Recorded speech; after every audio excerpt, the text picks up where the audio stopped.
নবী আমার ওই সময় হযরত ওমরকে বললেন, ও বাবাজি ওমর, তুমি কেন ওদের কাছে এমন ব্যবহার করলে? আমি রাসূলুল্লাহ তোমাকে কি এই আদর্শ দিয়েছি?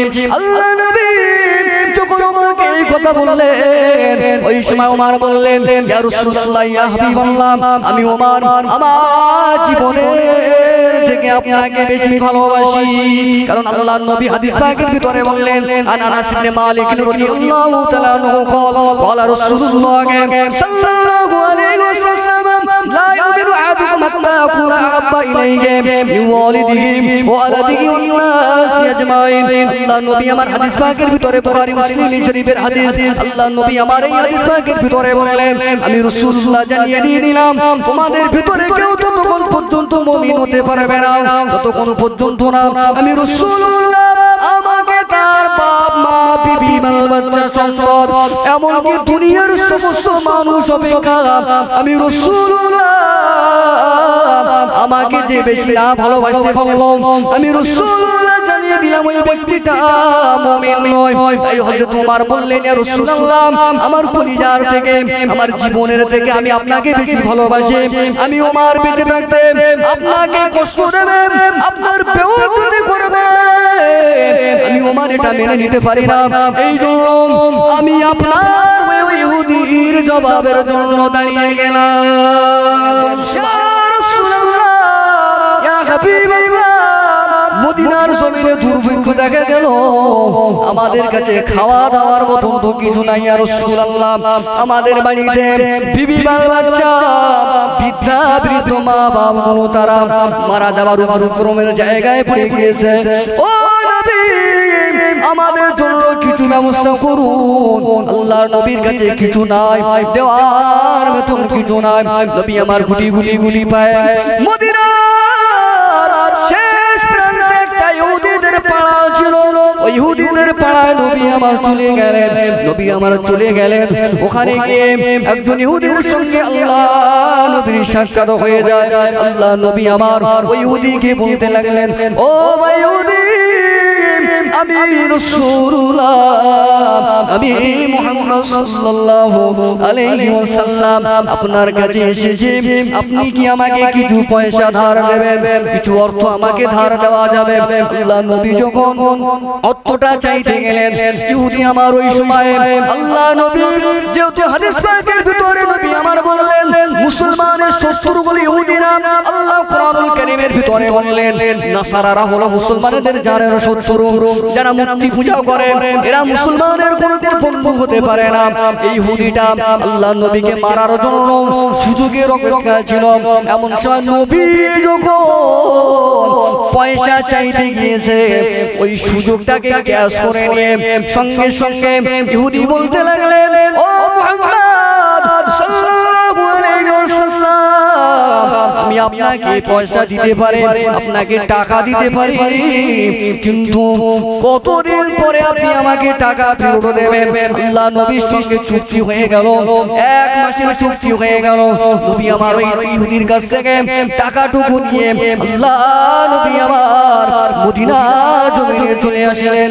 মদিনার জমিনে চলে গিয়ে মদিনার পাড়ায় পাড়ায়, গ্রামে গ্রামে, বাড়ি বাড়ি নবী আমার গিয়ে অভুক্ত মানুষদের, ক্ষুধার্ত মানুষদের আল্লাহ নবী খাবারের ব্যবস্থা করে দিলেন। আল্লাহ নবী আমার হাদিস পাকের ভিতরে বললেন, একজন সাহাবী এসে জিজ্ঞাসা করলেন, আন্না রাজুলান সাআলা রাসূলুল্লাহ সাল্লাল্লাহু আলাইহি ওয়াসাল্লাম আইয়ুল ইসলামি খায়রুন। ও আল্লাহ নবী, ইসলামের ভিতরে কোন কাজটা সবথেকে উত্তম? আল্লাহ নবী ওই সময় বলেছিলেন, সাহাবী রে, তুতঈমুত তাআম, যারা অভুক্ত রয়েছে দুনিয়ার জমিনে, যারা ক্ষুধার্ত অবস্থায় থাকে, দুনিয়ার জমিনে যারা ক্ষুধার্ত অবস্থায় থাকে, আল্লাহর কোন বান্দা যদি ওই ক্ষুধার্ত মানুষকে যদি খেতে দেয়, আমি রাসূলুল্লাহ জানিয়ে দিয়ে দিলাম, এটা হলো ইসলামের একটা উত্তম বড় কাজ। বলো সুবহানাল্লাহ। আল্লাহ নবীর সামনে চলে গেলেন, নবী আমার কেমন দয়া নবী, মায়ার নবী, আল্লাহ নবীর সামনে গিয়ে নবীকে বললেন, ও মুসলমানদের নবী, আমি ইহুদি তোমাকে যে পয়সা ধার দিয়েছিলাম ওই পয়সা আমার ফেরত দেওয়া লাগবে। ও মুসলমানদের নবী, তুমি কিছুদিন আগে আমার কাছ থেকে পয়সা নিয়েছিলে, টাকাটা ফেরত দাও। আল্লাহ নবী বললেন, ও ইহুদি, আমি তো তোমার সঙ্গে চুক্তি করেছিলাম, 1 মাসের চুক্তি করলাম, মাত্র কয়েকদিন হলো, যেতে না যেতে আমার কাছে তুমি কেন টাকা চাও? এটা অন্যায়। এলাকায় যদি কেউ কাউকে পয়সা দেয় আর যে সময় না সময়ের আগে যদি টাকা চায়, লোক ধরে ধার করেছে দেখিয়েছে, পেটা খাবে না, খাবে না, খাবে না, ধার দিয়েছে, সময় নেই, সময় যখন তখন টাকা। আল্লাহ নবী যখন এই কথাটুকু বললেন, নবী পাক দয়ার সাগর আল্লাহ কুরআনুল কারীমের ভিতরে বললেন, বিসমিল্লাহির রহমানির রহিম, ওয়া মা আরসালনাকা ইল্লা রাহমাতাল লিল আলামিন। রব্বুল আলামিন পবিত্র কুরআনুল কারীমের মধ্যে বললেন, হে জগৎবাসীরা, আমি আল্লাহ পাক কুল কায়নাতের জন্য আমার দয়ার নবীকে দয়ার সাগর করে পাঠিয়ে দিয়েছি। সুবহানাল্লাহ। আল্লাহ নবী আমার যেহেতু দয়ার সাগর, ইহুদি পেড়াপিড়ি করে, নবী পাক যখন সময়ের কথাটা তুললেন, এমন সময় ইহুদি আল্লাহ নবীর জামার কলারটা টেনে ধরে আল্লাহর জমিনে ফেলে দেয়। টাকা দিয়েছি আমার যখন সময়, তোমাকে আমি টাকা দিয়েছি, তোমার সময় আমার সময়, এত বড় বড় কথা বলে জামার কলার জামাটা ছিঁড়ে যায়, তারই খালি কাবারি নামকে এটা এসে ফেলে দিয়েছে। সাথে রয়েছে কে? হযরত ওমর ফারুক। হযরত ওমর ফারুক নরম না গরম? গরম তো। আল্লাহ নবী বললেন, আমার 4টি সাহাবী, 4 জনাই 1 নাম্বার। বলুন সুবহানাল্লাহ। 4 জনাই 1 নাম্বার। দয়ার দিক দিয়ে 1 নাম্বার হলেন হযরত আবু বকর সিদ্দিক রাদিয়াল্লাহু তাআলা আনহু। বলুন সুবহানাল্লাহ। গরমের দিকে 1 নাম্বার হলো হযরত ওমর ফারুক। লজ্জাশীল এবং ধনাঢ্য ধনীর দিক দিয়ে 1 নাম্বার হলেন হযরত উসমান গনি। আর বীরত্বের দিকে, বীরের দিকে, পলওয়ানের দিকে 1 নাম্বার হলেন শেরে খোদা মাওলা আলী রাদিয়াল্লাহু তাআলা আনহু। একবার জোরে বলুন সুবহানাল্লাহ। সেই জলিল কদর সাহাবী হযরত ওমর ফারুক, যে আল্লাহর নবীকে দুনিয়ার জমিনে মাটিতে যখন ফেলে দিলেন, সঙ্গে সঙ্গে হযরত ওমর ফারুক কোমর থেকে, খাট থেকে তলোয়ারটা বার করে চোখ টুকুরা বন্ধ করে ইহুদির দিকে উঁচিয়ে যায়, ইহুদির দিকে উঁচিয়ে যায় আর বলতে লাগে, নবীর জন্য আমি ওমর ফিটে বাড়ি ছেড়েছি, বিবি বাচ্চা ছেড়েছি, ঘর বাড়ি জমি জায়গা বিল্ডিং বালাখানা সব ছেড়ে দিয়েছি। মুস্তাফা জানের রহমতের কদমে আমার জীবন আমি উৎসর্গ করেছি। আজ আমি ওমর, আমি থাকতে আমার নবী আমার সামনে আমার নবীকে বেউজ্জতি করবে, আমি ওমর আমার জীবন থাকতে এটা মেনে নেব না। সুবহানাল্লাহ। এটা আমি মেনে নেব না। আল্লাহ নবী ওই সময় হযরত ওমরের দিকে তাকালেন, বুঝতে পারলেন ওমর রেগে গেলেন। আল্লাহ নবী জানেন ওমর যদি কোনো জায়গায় ঢুকে যায়, দাঁড়িয়ে যায়, ওমর তার ফয়সালা করে দেয়। কারণ হযরত ওমর যে সময় মুসলমান হয়েছিলেন, ওই সময় আল্লাহ নবীর হাতে হাত দিয়ে মাত্র 40 জন মানুষ ইসলামের কলেমা পড়েছিল। হযরত ওমর তো ওই ওমর যে ওমরের কথাতে, যে ওমর রাস্তা দিয়ে চললে শয়তান যায় না। যে ওমর যেদিন ইসলামের কালেমা পড়ে নিয়েছে, হযরত ওমর সেদিন আল্লাহর নবীকে বলতে লাগলেন, ইয়া রাসূলুল্লাহ, ইয়া হাবিবাল্লাহ, হুজুর আজ থেকে ইসলামের বাণী আর গ্রহণ হবে না। আজ থেকে নামাজ আল্লাহর কাবা বাইতুল্লাহ শরীফের চত্বরে, কাবা শরীফের সামনে প্রকাশ্যভাবে হবে। আল্লাহর নবী বললেন, ও বাবাজি আমার, এখনো তো আমরা ইসলামের মধ্যে সংখ্যা দিতে অল্প রয়েছে। ওরা তো কাফেররা তো অনেক রয়েছে, ওরা তো সংখ্যায় বেশি রয়েছে। আল্লাহ নবীর সঙ্গে ঈমানের জৌলিশি তাপে হযরত ওমর বলেছিলেন, ইয়া রাসূলুল্লাহ, আমি যখন অমুসলিম ছিলাম, কাফের ছিলাম, আমার ভয়ে মক্কার টাউনে কোনো মায়ের সন্তান কথা বলতো না। আজ আমি আপনার কদমে এসে ইসলামের ছায়াতলায় এসে জীবনটাকে কুরবান করে দিয়েছি হুজুর গো। ঠিক এরকম ভাবে আমি যেহেতু ঈমানদার হয়েছি, এই ঈমানের দাবিতে নামাজের জন্য, ইসলামের জন্য, দ্বীনের জন্য, শরিয়াতের জন্য যদি কোনো মায়ের সন্তান আমার সামনে আসে, আমার তলোয়ারের আঘাতে তার গলায় গর্দন থাকবে না। নামাজের কি আশা? হুজুর আমি একাই থাকতাম যথেষ্ট। চলো সেই ওমর ফারুক ইহুদির সামনে তলোয়ার ধরেছে। আল্লাহর নবী বললেন, ওমর, ওমরের এই ব্যবহার দেখে নবী আমার রেগে গেলেন। আল্লাহর রাসূলের চেহারা মোবারক লাল হয়ে গেল। ওমর, কার সঙ্গে পূজা করা হচ্ছে? আমার সঙ্গে। আমি রাসূল যেখানে উপস্থিত রয়েছে সেখানে তুমি কথা বলো কে? বলুন সুবহানাল্লাহ। জোরে হবে না সুবহানাল্লাহ? এটাই ইসলাম আদর্শ দিয়েছে। ইট ইজ ইসলাম, এজ ইসলাম। ইসলাম কোনদিন তলোয়ারের আঘাতে আসেনি, কারো গায়ের পাঞ্জাবি টেনে ধরে ইসলামের মধ্যে আনা হয়নি। এই ইসলামকে এই পর্যন্ত 2024 সাল পর্যন্ত পৌঁছানোর জন্য আল্লাহ রাসূলের পাহাড়ের গুহাতে ঘরের ভিতরে দরওয়াজা লাগিয়ে দিয়ে লুকিয়ে লুকিয়ে নামাজ পড়তে হয়েছিল। সাহাবায়ে কেরামদের জীবনের বিনিময়ে, বুকের তাজা রক্তের বিনিময়ে 2024 সালে পর্যন্ত ইসলাম এসে পৌঁছেছে। আজ সেই মেহনতের দিন আর ইসলাম মুসলমানের ছেলেরা নিজে হাতে জবাই করছে। মুসলমানের চলনে ঠিক নাই, মুসলমানের বলনে, আদর্শে, পোশাকে, খাওয়া দাওয়ায়, সংসারিক, পারিবারিক, ঐতিহাসিক, বৈদেশিক, সামগ্রিক, কেন্দ্রিক, রাজনৈতিক, সামাজিক দিক দিয়ে মুসলমানকে যেখানেই ধরা হয় সেখানেই চোরালি, যেখানেই বলা হবে সেখানেই চোরালি। অথচ তার ওয়াজ শোনার বয়স হয়ে গেল 20 বছর, ওয়াজ শোনার বয়স হয়ে গেল।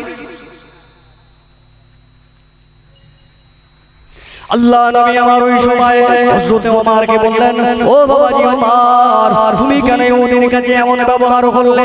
আমি রাসূলুল্লাহ তোমাকে কি এই আদর্শ দিয়েছি? আল্লাহ নবী যখন ওমরকে এই কথা বললেন, ওই সময় ওমর বললেন, ইয়া রাসূলুল্লাহ, ইয়া হাবিবাল্লাহ, আমি ওমর আমার জীবনের থেকে আপনাকে বেশি ভালোবাসি।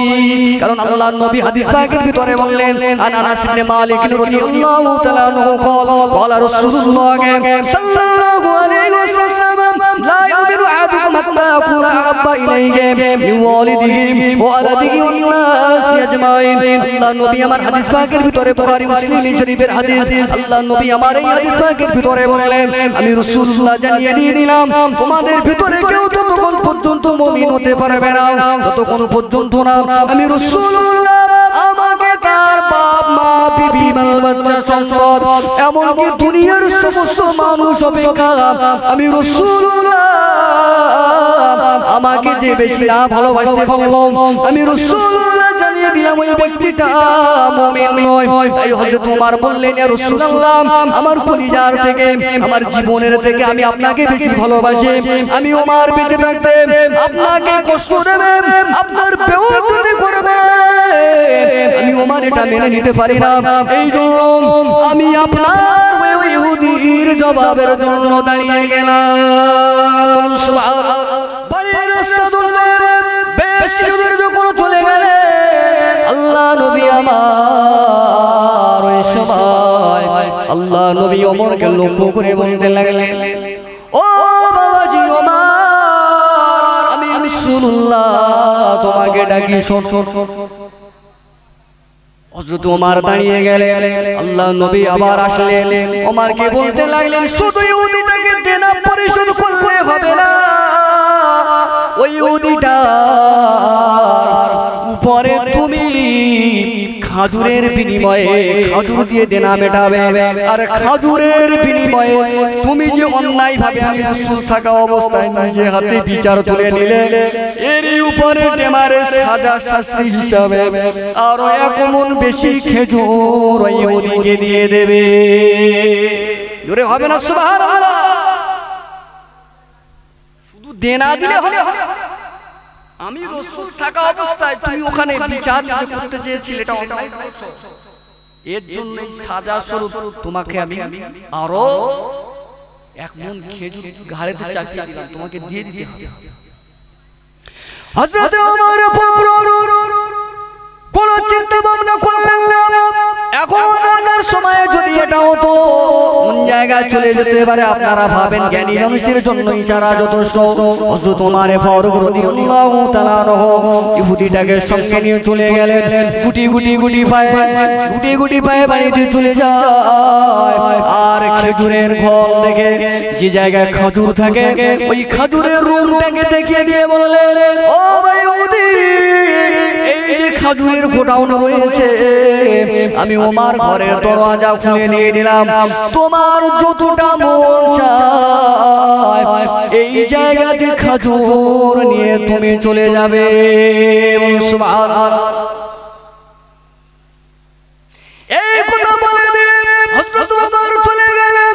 ইহুদি সে তার মনের মতো করে বস্তা বন্দি করে নিল, জীবনে একটা সুযোগ পেয়েছে। এমন সময় বস্তা যখন বন্দি করা হয়ে গেল, আল্লাহর নবী সাহাবী ওমরকে ওই ইহুদি খোঁজার জন্য তালাশ করতে লাগলেন, দেখতে পেলেন না। গুটি পায়ে গিয়ে দেখলেন আল্লাহ নবী সাহাবী হযরত ওমর মদিনার মসজিদে বসে বসে আল্লাহর জপ জিকিরের ভিতরে মশগুল রয়েছে। ইহুদি গিয়ে আল্লাহর নবী সাহাবীকে ডাকলেন, ও মুসলমান ভাই, আপনি আসেন, ওই খাজুর আমার নেওয়া হয়ে গিয়েছে। হযরত ওমর ফারুক বলতে লাগলেন, আমার যাওয়ার দরকার নাই, তোমার যতটুকু প্রয়োজন ওখান থেকে তুমি নিয়ে চলে যাও। এমন সময় ইহুদিটা বলতে লাগলেন, ও ভাই ওমর, এতক্ষণ তো তোমার পরিচয় হলো, তোমার সঙ্গে আমার দীর্ঘক্ষণ কথাবার্তা হলো, কিন্তু আমি যে কে, কি আমার বায়োডাটা রয়েছে, কি আমার অ্যাড্রেস পরিচয় রয়েছে, এটা কি তোমার জানা লাগে না? ওই সময় ওমর বললেন, ও ভাই ইহুদি রে, না, আমার দুনিয়ার জমিনে কারো পরিচয় জানার দরকার নাই। এক পর্যায়ে বলতে লাগলেন, আপনার পরিচয় জানতে হবে। ওই সময় ইহুদি বলতে লাগলেন, ভাই ওমর, আমার পরিচয় হলো, আমি হলাম জাতিতে ইহুদি, আমি হলাম ইহুদিদের মধ্যে এই জামানার সব থেকে বড় আলেম, তাওরাত কিতাবের হাফেজ হযরত যায়েদ ইবনে সুবহান। তাওরাত কিতাবের হাফেজ। এমন সময় বলতে লাগলেন, ভাই ইহুদি, আল্লাহ নবী সাহাবী ওমর বলতে লাগলেন, ও ভাই ইহুদি, আমি তো তোমার নাম আগে শুনেছি, তোমার নাম যায়েদ, তুমি কি সেই যায়েদ যে তাওরাত কিতাবের হাফেজ? বললেন, হ্যাঁ, আমি সেই তাওরাত কিতাবের হাফেজ যায়েদ। আল্লাহ নবী সাহাবী ওমর বলতে লাগলেন, ভাই ইহুদি, ও ভাই যায়েদ, তুমি তো তাওরাতে পড়েছো, তুমি তো জাবুরে পড়েছো, আমার নবীর সম্মানের কথা, আমার রাসূলের মর্যাদার কথা, আমার নবীর চরিত্রের ক্যারেক্টারের কথা তুমি তো তাওরাত কিতাবের ভিতরে পড়েছো। যায়েদ বলতে লাগলেন, হ্যাঁ, আমি পড়েছি, তারপরেও কেন আমার নবীর সঙ্গে তুমি এমন ব্যবহার করলে? ওই সময় যায়েদ বলতে লাগলেন, ও ভাই ওমর রে, আমি এই কারণে আখিরি জামানা নবীর সঙ্গে এমন ব্যবহার করতে বাধ্য গোলাম তাওরাত কিতাবের ভিতরে আমি পড়েছি আখিরি জামানার যিনি নবী হবে ওই নবী কোনদিন কারো উপরে রেগে যাবে না। সুবহানাল্লাহ। আমি তাওরাতের মধ্যে পেয়েছি, এই জন্য এটাকে ভেরিফিকেশন করার জন্য, জাস্টিফাই করার জন্য আল্লাহ নবীর সঙ্গে এমন ব্যবহার করলাম, আল্লাহ নবীর সঙ্গে এমন ব্যবহার করলাম, নবীর সঙ্গে তো ব্যবহার তো করলাম, তারপরে পরে আপনার মতন মানুষের উপরে আল্লাহ নবী যে বিধান জারি করে দিলেন, যে জরিমানা দাবি করে দিলেন, সেটাও আপনি অক্ষরে অক্ষরে পালন করলেন। আপনার পরিচয়টা পেলাম, আপনার ব্যবহারটা পেলাম। এই ব্যবহারটা কোথায় পেলেন? হযরত ওমর ফারুক বলতে লাগলেন, ও ইহুদি, আমরা যাকে নবী হিসাবে মেনে নিয়েছি ওই নবীর ক্যারেক্টার আমাদের ভিতরে আমরা নিয়ে নিয়েছি, এই কারণে আপনার সঙ্গে আজ এমন ব্যবহার আমরা করতে পেরেছি। এমন সময় ইহুদি বলতে লাগলেন, ও নবী পাকের সাহাবী হযরত ওমর, আপনি শুনে না, আজ থেকে আমি আর ইহুদি ধর্ম পালন করব না। এই মুহূর্তে আমাকে নিয়ে চলুন, আল্লাহ নবী দরবারে নিয়ে চলো। আল্লাহ নবী দরবারে চলে গেলেন। নবী পাকের দরবারে গিয়ে ঈমানের মহাবারি কালেমা পড়ে মুসলমান হয়ে গেলেন। তাহলে বুঝেছে কি আল্লাহর রাসূল আদর্শ যার ভিতরে থাকবে তখনই ইন্না দীনা ইনদাল্লাহিল ইসলাম, ওই ইসলাম ধর্ম পালন করলে মানুষটা শান্তি। সারা বছর ওয়াজ শুনেছি, এখনো নামাজ নাই, এখনো এই সমাজে নামাজের ওয়াজ করতে হতে যদিও নামাজ পড়ে সূরা ফাতিহা জানে না, যদিও নামাজ পড়ে তাশাহুদ জানে না, যদি ভুল করে ধরিয়ে দেওয়া হয় কি বলে, আমি ছোট হুজুরের মুরিদ, এই বাবা আমি ছোট হুজুরের মুরিদ, কার ছোট হুজুরের মুরিদ বলে তেড়ে তেড়ে। আচ্ছা কোরআন যদি কেউ যদি ভুল পড়ে সে কিন্তু ছোট হুজুরের মুরিদ বলে চালালে হবে? কথা বলছেন কেউ যদি দাঁড়িয়ে দাঁড়িয়ে কিছুই বলে না, নামাজে নিয়াত করে যদি সুবহানাল্লাহ সুবহানাল্লাহ বলে নামাজ পড়ে ছোট হুজুরের মুরিদ বলে দাবি করলে হবে? মেজো হুজুরের মুরিদ বললে, কারণ যে ছোট হুজুরের মুরিদ হবে, যে মেজো হুজুরের মুরিদ হবে, যে নামাজে সূরা ফাতিহা ছাড়া নামাজ আদা করবে না, কিরাত পড়বে, এ টু জেড নামাজের ভিতরে যেটা লাগে সেটাই সে পড়ে আদায় করবে। ছোট হুজুরের মুরিদ বলে দুনিয়ায় পরিচয় দিলেও কবরে কিন্তু ওই পরিচয় কাটবে না। ওসব চলবে না। হ্যাঁ, আল্লাহর ওলিদের মতাদর্শ আমরা মানি, এটা আমাদের মানা এবং নাজাতের রাস্তা, কিন্তু যেভাবে তানারা করতে বলেছেন সেটাই করতে হবে তো। কথা বলে এটাই করতে হবে তো। নামাজ যদিও নামাজ পড়ে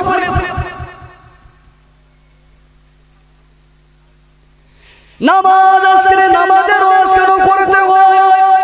ও মুসলমানেরা, আল্লাহ পাক পবিত্র কোরআনুল কারীমের ভিতরে এক জায়গায় নয় 82 জায়গায় নামাজের কথা বলেছে। যদি কেউ নামাজ না পড়ে ভাববেন খবর আছে, বেনামাজি মারা গেলে ওকে যদি কবরে রাখা হয়, সুদ করে যদি মারা যায়, ঘুষ করে যদি মারা যায়, আল্লাহর কাবা বাইতুল্লাহ শরীফের ইমামের যদি ওর কবরের পাশে দাঁড় করিয়ে রেখে আল্লাহর দরবারে যদি দোয়া চাওয়া হয়, ওই ঘুষ করে সুদ করে জেনা কর বেনামাজির কবরে আযাব মাফ হবে না। আমি যত মলম লাগাই নামাজ করি কাজ হবে না। যদি শুধু পীর ধরে যদি জান্নাতে যাওয়া যেত নামাজ না পড়ে, তাহলে দুনিয়ার জন্য কোরআন হাদিসে এত কিছু বয়ান আল্লাহ করেছেন। ও আমার ভাইয়েরা, নওজোয়ানেরা, যুবকেরা, মাযহাবের চার ইমাম, আমাদের ইমামে আযম আবু হানিফা और হযরত উমর বিন সাবিত রাহমাতুল্লাহ আলাইহি হুজুর আমার জিন্দেগি কেমন গঠন করেছিলেন। আজ আমাদের এলাকায় দেখা যায় জুমার দিনে যখন ইমাম সাহেব ফরজ নামাজ পড়িয়ে দেয়, দোয়া খার যখন হয়ে যায়, মসজিদ ভর্তি থাকে না খালি থাকে? খালি থাকে।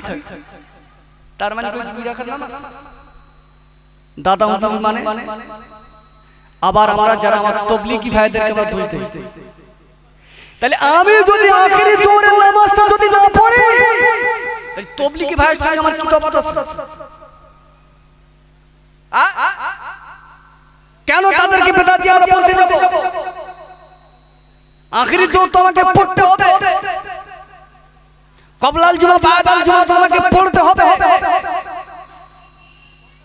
শুধু এখান থেকে ফুরফুরা শরীফে যাব, দাদা হুজুরের মাজার কোন রকমের জিয়ারত করে, চাচার হোটেল থেকে বিরিয়ানি মেরে আর কায়দা করে তাকবীর দিতে দিতে, সিগন্যাল মেরে তাকবীর দিতে দিতে বাড়ি আসবে না। ফুরফুরা এক সময় মানুষ তৈরি হয়ে মানুষ তৈরির কারখানা আমার দাদা হুজুর পীর কেবলা রাহমাতুল্লাহ আলাইহি রেখে যাওয়া আখলাকটাকে আমাদের মানতে হবে, তবেই আপনি দাদা পীরের যোগ্য। আজ আমরা নফল পড়ি না, বলে নফল। আর বাংলাদেশে কিছু হুজুর বেরিয়েছে, বাংলাদেশের হুজুর এই আজারি ফাজারি এই সেই নানান সতর সমাজ শেষ করে দিচ্ছে। কবর জিয়ারত করা যাবে না, এটা করা যাবে না, সেটা করা যাবে না, এই করা যাবে না, সেই করা যাবে না। আজ 2024 সালে আমাদের অ্যাডাল্ট সমাজের যুবক ভাইয়েরা এরা বাস্তব ছাড়া বোঝে না। এরা কোরআন হাদিসের কথা বললে বাস্তব খোঁজে, আর সিনেমার নায়ক 20 তলা ছাদ থেকে ঝাঁপ দেওয়ার পরে, লাভ দেওয়ার পরে বেঁচে থাকে, সে কেন মরে না? ওখানে কি চায় না? হুজুর তুমি যে কথা বলো কিনা দিলে মন ঠিক বলছি না? কবর জিয়ারত করি, আখেরি জোহরে ধরি, অবশ্যই পড়তে হবে না। ও আমার ভাইয়েরা, নফল জিন্দেগিতে যদি আপনি না করেন, ওভার ডিউটি যদি না করেন, আপনি কোনোদিন আল্লাহ পাকের কবুলিয়ত হবার বন্ধু হতে পারবেন না। চার ইমামের বড় ইমাম আমাদের ইমামে আযম আবু হানিফা রাহমাতুল্লাহ আলাইহি হুজুর আমার কত বড় মাপের আলেম ছিলেন জানেন? এই মাপে এত বড় মাপের আলেমের জিন্দেগিতে আমলের কোনো ত্রুটি ছিল না। হযরত ইমামে আযম আবু হানিফা রাহমাতুল্লাহ আলাইহি আমাদের ইমাম যখন শিক্ষা ব্যবস্থা যখন মাদ্রাসায় পড়াতেন, শিক্ষার জন্য যখন হুজুর আমার চেয়ারে বসতেন, ওই সময় হুজুরের সামনে যত স্টুডেন্ট ছাত্র বসে থাকতো, সমস্ত ছাত্রদের কাছে তখনকার জামানায় এমন মাইক ছিল না, হুজুরের কথাটা একেবারের কাছে পৌঁছে দেওয়ার জন্য 100 মুকাব্বির ছিল। এবারে ভাবে একটা ক্লাসে যদি 100 মুকাব্বির থাকে, আল্লাহর ওলি আমাদের ইমাম আবু হানিফা জীবনে কত বড় আলেম ছিলেন। এবারে ভাবে এই ইমামে আযম আবু হানিফা রাহমাতুল্লাহ আলাইহি হুজুর আমার জিন্দেগিতে কেমন আমল করেছিলেন কিতাবের ভিতরে এসেছে। আল্লাহর ওলি আমাদের ইমামে আযম আবু হানিফা রাহমাতুল্লাহ আলাইহি জীবনে একবার নয়, দুইবার নয়, জীবনে 105 বার হজ করেছে। আল্লাহর ওলি ইমামে আযম আবু হানিফা রাহমাতুল্লাহ আলাইহি হুজুর আমার এশার ওযুতে 40 বছর ফজরের নামাজ পড়েছেন। বলুন সুবহানাল্লাহ। এশার 40 বছর ফজরের নামাজ পড়েছে, ভাবতে পারছেন? তার মানে কি সারা রাত মসজিদের না গিয়ে ঘুম গেছে? আর ঘুমালে কি ওযু ভাঙবে না? যাবে তো।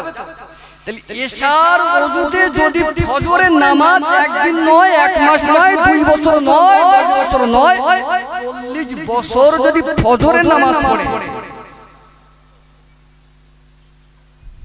তাহলে তারা কি নফল জিনিস করতে কি ভুল করে ফেলেছে নাকি? এই যারা বলে নফল করা যাবে না, শুধু নামাজ নয়, তারিখের কিতাবের ভিতরে এসেছে আমাদের ইমাম আবু হানিফা রাহমাতুল্লাহ আলাইহি হুজুর আমার এমন আল্লাহকে ভয় করতেন, আল্লাহর ভয়ে সারাদিন হুজুর আমার প্রয়োজনীয় কাজ মিটিয়ে প্রতিদিন রাতের বেলা আল্লাহর কোরআনুল কারীম সম্পূর্ণ এক খতমে কোরআনুল কারীম তেলাওয়াত মাধ্যমে 2 রাকাত নফল নামাজ পড়তে। জোরে হবে না সুবহানাল্লাহ? আমাদের এলাকার মসজিদে এক খতম পড়া হয় তারাবি, কত এক মাসে নাকি? আর এক রাতে এক খতম খতমে কোরআন তেলাওয়াত করতে। আর আমরা এক মাস এক খতম খতমে কোরআন তেলাওয়াত মনে হয় যেন কখন শেষ হবে। আরে ইমাম সাহেব 3 ইয়ারে চালাচ্ছেন, 5 ইয়ারে মারে। কি আমল তাদের জিন্দেগিতে ছিল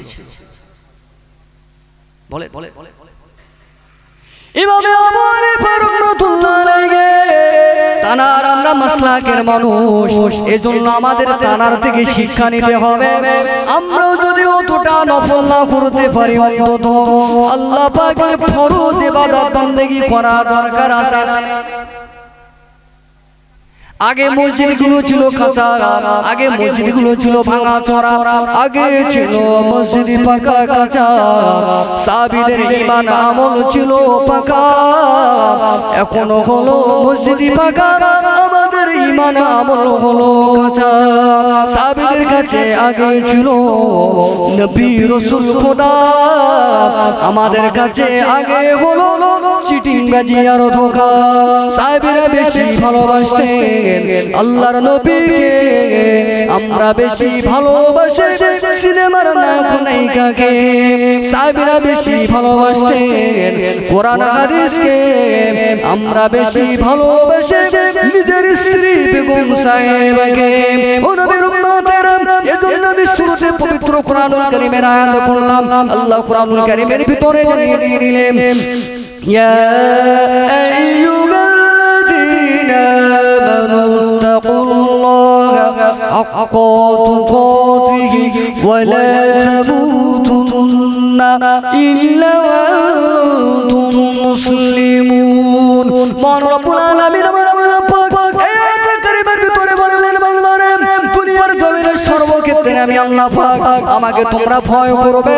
আর ভয় যদি করতে পারো, মসজিদে আজান হলে তুমি বেনামাজি অবস্থায় দিন কাটাতে পারবে না।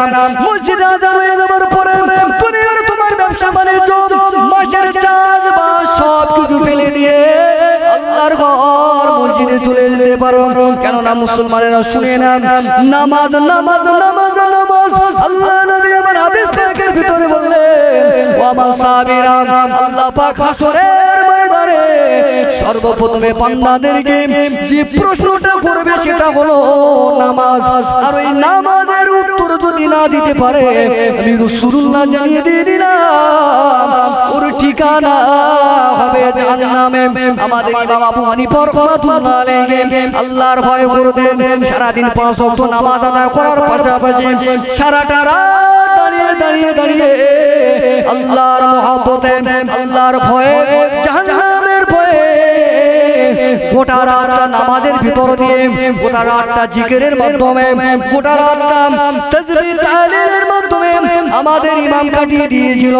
আর আজকে সেই ইমামের অনুসারী, আমাদের দাদা পীরের অনুসারী যে নিজেকে দাবি করে, কি করে, কি কারণে, কিভাবে মসজিদে আজান হয়ে গেলে যায় না, এটা বুঝে আসে না।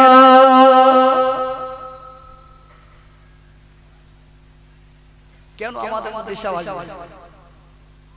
এজন্য গাড়ি আমার, বাড়ি আমার, বিবি আমার, দুতলা বাড়ির জন্য, 4 চাকা গাড়ির জন্য, ফেরি ফিশারির জন্য রাতের আরাম হারাম করে 5 ওয়াক্ত নামাজ কাজা করে সন্তানের মুখে অন্ন গায়ে উপযুক্ত বস্ত্রের জন্য আপনি যে নামাজটাকে ছেড়ে দিচ্ছেন, জানবেন তোর ঘরে অন্য জনে গুলাবে বাহার, তুই যে খরা করবি মাটিতে পোকার। এই সন্তানেরা যাদের জন্য আপনি এত কিছু করছেন, মারা গেলেই বলবে দেরি করা যাবে না, তাড়াতাড়ি মসজিদে বসো।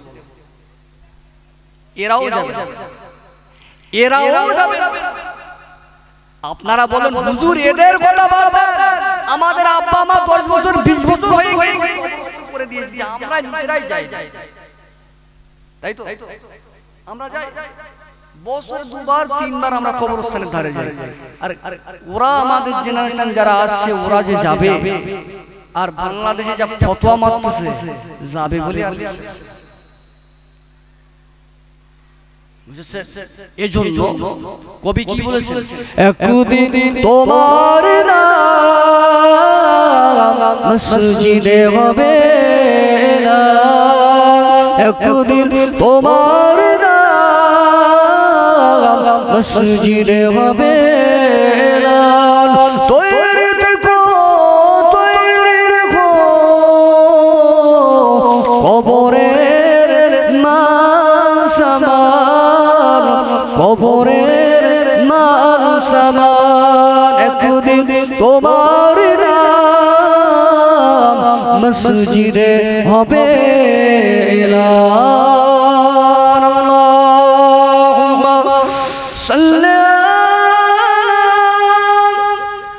একটু জোরে জোরে পড়ে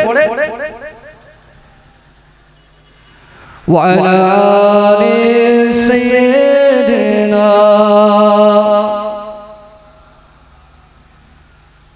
আমার বাবাজি ভাই আপনাদের আলোচনা কিছু বুঝতে পারছেন? একটু সবাই বলেন তাকবীর দান তো নারে তাকবীর।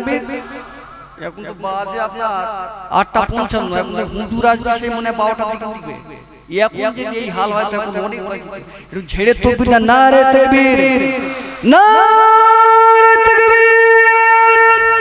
বিশ্ব নবী দিবস মাসলাকে মুজাদ্দিদে জামান, মাসলাকে মুজাদ্দিদে জামান, নারে তাকবীর।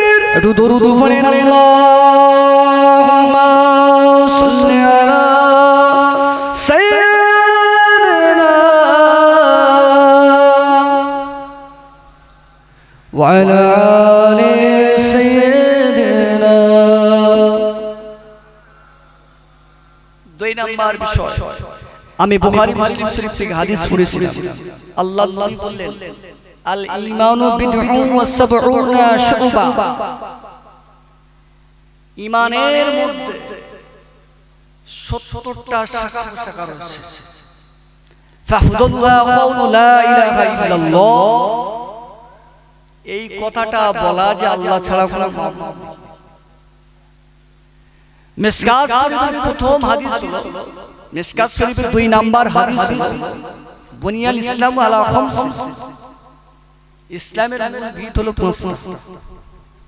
নবী আমার 2 নাম্বার বলেন ইকা, 2 নাম্বার রাসূল আমার বলেন নামাজের কথা। সেই নামাজের ব্যাপারে আমার আজকে আলোচনা। আজকে একটা বিষয় আপনাদের কাছে যদি আমি বলি, নামাজের জন্য আপনারা যথেষ্ট, টোটাল বিষয়ের উপরে টোটাল আলোচনার জন্য একটা আলোচনায় যথেষ্ট যে নামাজ পড়তে হবে কি। আল্লাহর নবী মদিনার মসজিদে নববী শরীফে বসে আছেন, এমন সময় আল্লাহর নবীর জামাত হযরত উসমান গনি রাদিয়াল্লাহু তাআলা আনহু একজন সাহাবীর ব্যাপারে অভিযোগ দিলেন। কি অভিযোগ? ইয়া রাসূলুল্লাহ ইয়া হাবিবাল্লাহ, আবু তালহা নামক আপনার ওই সাহাবীটা মদিনার মসজিদে আসে, ফজরের নামাজ পড়ে, আপনি যখন সালাম ফিরিয়ে দেন, সালাম ফিরিয়ে দিয়ে আপনি যে বসেন, আপনার বসে তো আপনার দিকে করে বসে তো, আপনি যখন বসে আর এই তালহা রাদিয়াল্লাহু তাআলা আনহু দুয়াতে আর না বসে দৌড় দেয়, আর এরকম যদি বারে বারে হয় তাহলে সমাজ বিভ্রান্তের মধ্যে পড়ে যাবে। অতএব আপনি এর একটা ব্যবস্থা, আল্লাহ নবী আমার এমন সময় আবু তালহা রাদিয়াল্লাহু তাআলা ব্যাপারে যখন এই অভিযোগটা শুনলেন, নবী আমার ওই সময় গুটি গুটি ভাই হযরত ওমর ফারুক রাদিয়াল্লাহু তাআলা কে সঙ্গে নিয়ে আবু তালহা রাদিয়াল্লাহু তাআলা নূর বাড়ির দিকে যায় বাড়িতে চলে গেলেন বাড়িতে গিয়ে আল্লাহ নবী আমার আবু তালহার ঘরের দরজার সামনে দাঁড়িয়ে আল্লাহ নবী আমার সালাম দিলেন আল্লাহ নবী আমার হাদিস পাকের ভিতরে বললেন ও আমার সাহাবীরা আমি রাসূলুল্লাহ তোমরা যদি সংসারটাকে সুখের করতে চাও তোমরা যদি নিজেদের ভিতরে সুখ শান্তি আনতে চাও একে অপরের ভিতরে যদি মিল মহব্বত আনতে চাও মিল বন্ধন যদি আনতে চাও আমি রাসূলুল্লাহ জানিয়ে দিয়ে দিলাম একে অপরের মাধ্যমে বেশি বেশি সালাম দেবে